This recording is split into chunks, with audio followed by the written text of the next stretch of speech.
What's going on, everybody? Welcome back to my channel, Woody RC. Got my MJX here out for a test run. I made a little mod to the shocks, and you can see there it's got some new wheels, some cheap beadlock wheels off Amazon. They are a 1.55 setup, and this is a 1.55 setup tire to match up to these wheels. These came on another set of plastic beadlocks, but they started cracking on the inside.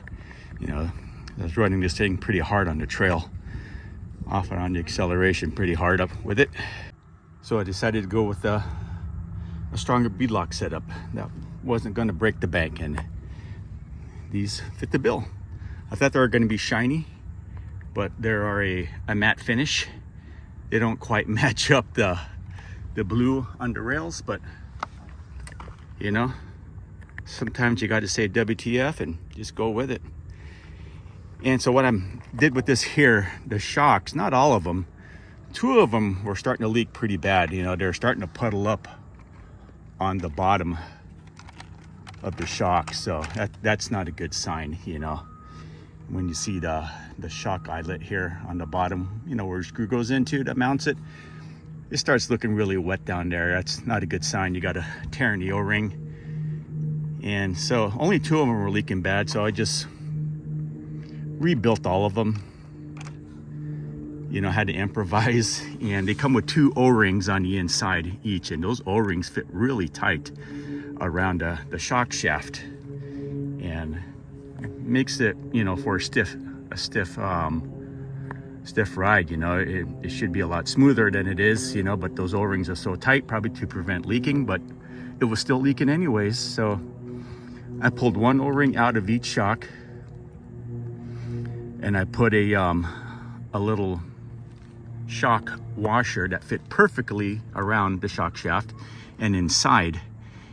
And so I removed one O-ring, and I put that little spacer inside right after it, and snugged up the shock. And just moving it around my house, it doesn't leak. But you know, the real test is when you're going to go out and run it like I am now. I'm just going to do some scale rock crawling with it. And I also removed the bladders too inside. It was a bladder style shock, because one of the bladders, I had a hell of a hard time getting it to stay on. Every time I pulled the shock off to look, make sure it was on inside the cap, it was sucked inside the shock body, the bladder. So there's now an emulsion style shock. You know, if you're racing, it might be a big deal, you know, to get a true emulsion style shock, you know, with the bleeder cap. But you know, you're just out here enjoying yourself, your vehicle. You don't need to have perfect shocks, the perfect setup, you know, because you're not out there racing with your buddies around the track and making sure every lap counts.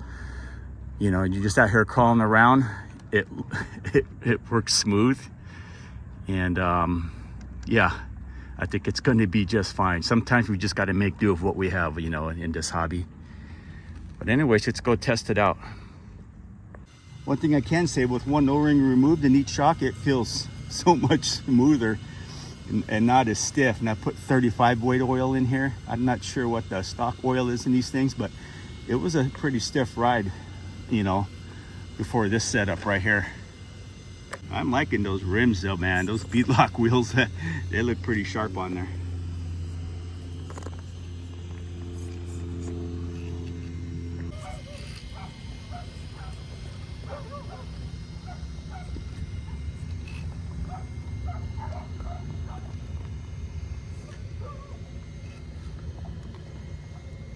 The crawl control on this centerless motor here, man, it's pretty damn good. And look at that.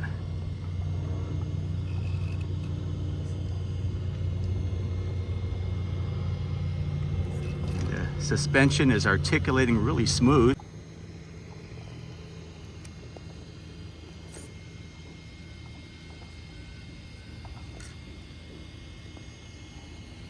Yeah, look at that articulation. That is nice.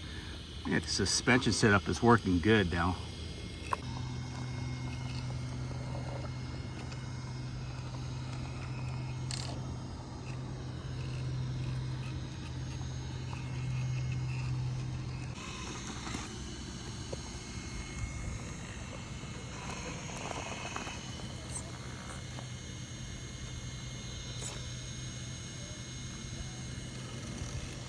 Wants to tip over on me there.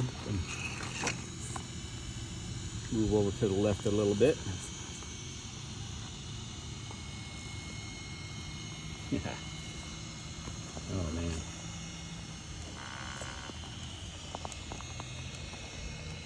Looking good, guys. All right, I'm happy with the setup here.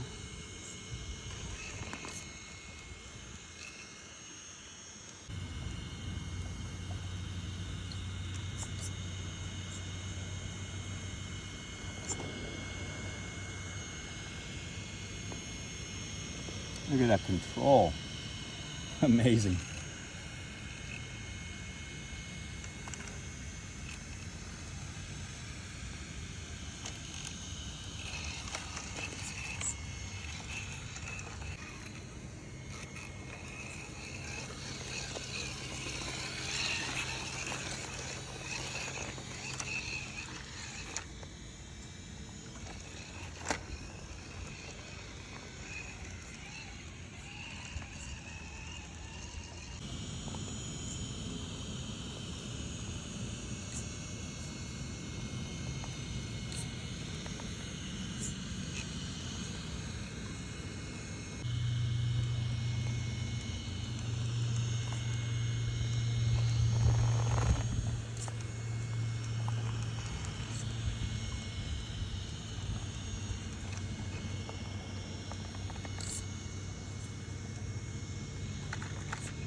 Well, I hope you all enjoyed the quick run here. The test crawl of the MJX Bronco with the new setup on the shocks and the new beadlock wheels. I'm happy with the way it looks and the way it's performing.